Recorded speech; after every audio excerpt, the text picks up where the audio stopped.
guest today is Keith Elder. Keith, how you doing? Hey, Dave. Great. Thanks. It's good to have you on my show again. Yes, sir. It's been like 5 years since you've been on my show. It's been a while. Yeah. Welcome to that conference. I know you're speaking here today on, or was it yesterday? Yesterday. Yeah. Yesterday. On what? What were we speaking on? My talk was on why Erlang. That was the title of it.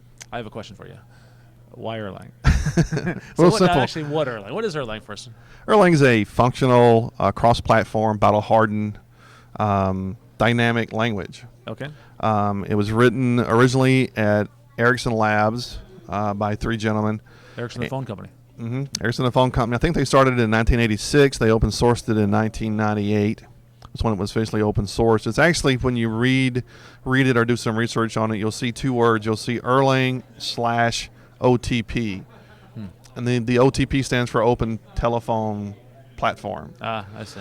Because it grew out of a telephone company, obviously. But it's very confusing. The marketing's not really good on it. But that is for those out there that are like .NET developers, for example. Erlang is to OTP as C# is to .NET. Okay. So .NET is a framework, C# is a language, Erlang is a language, OTP is the framework. Okay. And it comes with other tools and other things, just like the .NET framework comes with, some executables, compilers, and all that stuff. OTP also comes with like a distributed database out of the box. One's called Nesia, spelled Mnesia. So like amnesia, but just take off the M. Okay. And so it ships with a lot of other stuff as part of the platform with it. Okay. Interesting. So why Erlang? What's the you were using it at your company, right? Yeah. So what was the compelling reason even to look at it? Yeah. So I work for Quicken Loans, the number one mortgage lender in the country, and number one online lender in the country. We're number two overall. All right. It's a good company. Yeah. So we're based out of Detroit, and It's a great city. Yeah, it's good times. And so we started looking at it because we needed a way to scale certain things and go faster. And I can't go into details into what it is that we're specifically using it on, because it's secret sauce kind of stuff. All right. But just imagine if you had a system that was highly clusterable, highly distributable, and can handle a large amount of concurrency. Okay, and we can talk about that if you want. Then that's kind of where we're using it for some sweet spots. I'm a .NET guy. I've been a .NET guy for a while, and we just started hitting walls of we couldn't go fast enough. We couldn't go faster. Of the concurrency, because you wouldn't have it. It's for a little bit of everything, just a lot of different reasons. Because you get into a complexity, what I call queued services architectures, to where you've done the services oriented thing, to where you made things services, and then on the back end of those services, you're going to have a lot of queues and pub sub and ESBs in the back end of that. That's all great, but then you have all these dependencies and all of these things, and it's really complex to deploy. It's complex to maintain. It's complex to monitor. Yep. And what we found in our research and playing with Erlang is we can kind of replace that whole stack with Erlang, even all the way down to the database in some instances. So database, it's all part of the system, queues, all that stuff, does Erlang everything. provide some kind of data persistence? Yeah, I mean, you can use Level DB, you can use Nesia, you can talk to anything out there. You can put stuff in SQL Server if you want. Okay, so that's but then you have a dependency databases. on SQL Server, right? And then you're at the speed of SQL Server, which SQL Server can go this way, but it can't go this way. And so Erlang is about scaling this way, right? It's about being more distributable, scaling out, right? More nodes or more servers. Yes, let's just do a couple of use cases I did in my talk. So WhatsApp was purchased by Facebook, okay, for I think $19 billion is what's been promoted out there.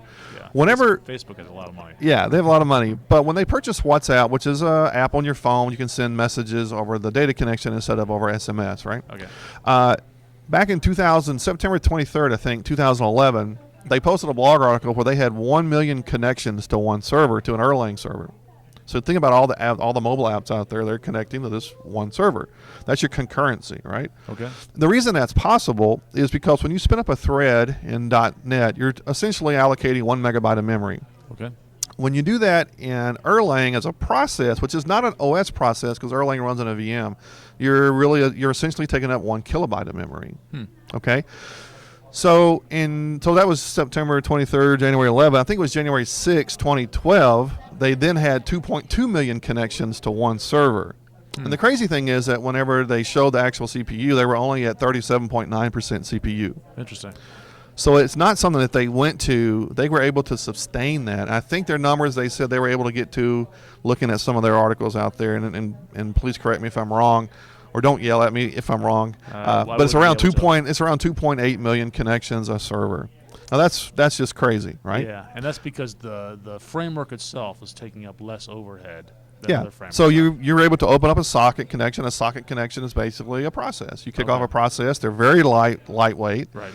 And so Erlang's built for failure. It's built for high distribution of things. One of the demos I showed at the end of my talk was where I split my screen into 4 using tmux, which is a thing on the Mac you can use for your terminal to kind of split it up. Okay. And so I had 4 shell prompts. And 3 of them, I started up 3 Erlang VMs, and then I clustered them together.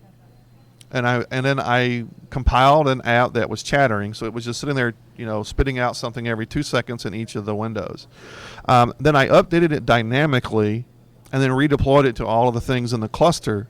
But the processes that were running kept the same number in the loop. So every time it would loop, it would go 1, 2, 3, 4. And even though I deployed new code, it still kept the same number. Interesting.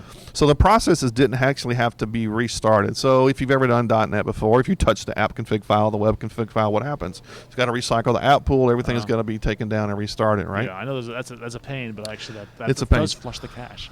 It does. I do like that part of it. Yeah, in some cases. But that's a case to where, so if you want to have those what's called 9 nines, you want 9 nines of uptime. Erlang is really touted for that in a lot of spaces. And you said, it's designed for errors. So that's another way of we saying just that let it things has really fail in high Erlang. uptime? Sorry. Yeah, so you let them fail. That's an interesting paradigm here. That you're not trying to prevent failure. You're trying to handle the failures. And So we know things are going to fail, and so, one of the case studies Motorola did with Erlang was interesting. Was they wrote some C++ with some C calls, and then they wrote some Erlang calling C. Then they wrote it all in pure Erlang. And some of the numbers that they realized, this is some of the early research we did that we found early on, was 75% less code. So a percentage of their code was defensive programming. It was around 20-something% was defensive, like try, catch, is this parameter null or not, those kind of things, right? And we have to do it in C# all the time. Absolutely. It's the same thing. It's good practice. And so I showed a screenshot in my slide deck where there was, this large C++ block, and then there was one line of Erlang, right? So you sort of go, okay, well, is that really truthful or not? And so we started digging in, and yeah, it's absolutely truthful. It's a lot less code because the platform itself, Erlang the language, but OTP the platform, just provides so much communication out of the box. Okay. You don't have to worry with all of the defensive programming. You just let things fail. And what happens by default when things fail? Well, when they fail, there's these things called supervisors that are in Erlang. I won't get too much of the technical things, but there's things called supervisors. You can kind of just think of it as it's kind of like a manager. He's just watching for people not showing up to work today or whatever, right? Okay. Or your team lead, and so he's watching to see what's happening, and so he'll just, okay, well, you failed as a process. I'm just going to restart you. All right, that slacker over there. Right, that slacker. I'm just going to just kick you in the pants I like and this make metaphor a lot. Right. So it's kind of things like that, because things are going to fail. But if you think about, in the telecom world where Erlang was born out of, I mean, how many times have you sent a text message at 3 a.m. and it didn't go through? Like, they always work, Right. Whenever you're on the phone and you need to be able to automatically push new software from the back end of a telecom, you don't want to disconnect everybody. Right. And all of our software today typically has that, especially cloud, right? So when we get into the cloud area of things, if you have, customers on your websites and, those things, we have bankers. I don't want to have to tell bankers, hey, I need you guys to stop that application and restart it, right? Yeah. We're able to do these hot dynamic updates because Erlang is a dynamic language, but it's also compiled. So you get good performance, but it's also a dynamic language.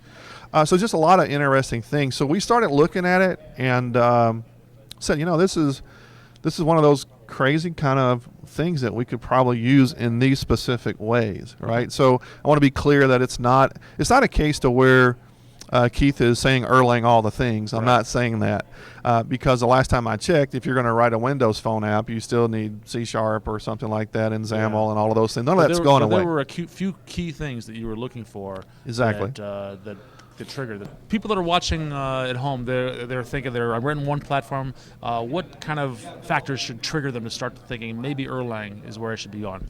Sure. So anybody out there that is looking for high concurrency, having a lot of connections to stuff out there, distribution, like having clusters and having things do that. Now, we don't do clusters with like .NET, for example.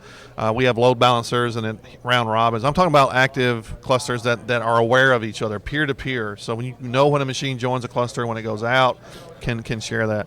So any type of stuff that you need high throughput, high concurrency, a lot of connections, that could be a lot of things. It doesn't have to be just, chat applications or things like that. To give you some ideas, any type of infrastructural things, or maybe you want to send a bunch of logs to a particular system, right? That would be a great way to do.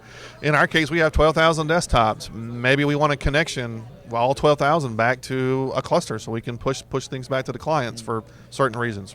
We don't do that today, but those are just some ideas that some people could go with. All right, scalability, concurrency, lots of connections simultaneously. Yep. That seems to be the key. That's a sweet spot for it. All right. Keith, thank you so much. Sure. Thanks, Dave.